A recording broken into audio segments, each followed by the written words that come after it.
মোচা কাটতে একটু বেশি সময় লাগলেও রান্না হওয়ার পর মোচার স্বাদ তা ভুলিয়ে দেয়। নিরামিষ ও আমিষ দুভাবেই এটা রান্না করা যায়।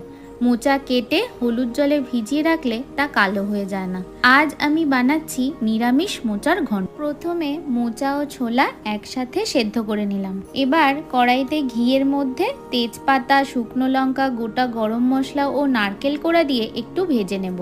অল্প একটু সর্ষের তেল দিয়ে তার মধ্যে হলুদ, লঙ্কা গুঁড়ো ও আদা বাটা দিয়ে ভালো করে কষিয়ে নিলাম। ছোট ছোট করে কেটে রাখা আলুও দিয়ে দিলাম। এবার টমেটো কুচি ও স্বাদ মতো নুন দিয়ে ঢাকা দিয়ে দিয়ে কষাবো যতক্ষণ না আলুটা সেদ্ধ হয়। আগে থেকে সেদ্ধ করে রাখা ও জল ঝরানো মোচা ও ছোলা দিয়ে নাড়িয়ে চাড়িয়ে ভাজা জিরের গুঁড়ো দিয়ে দিলাম।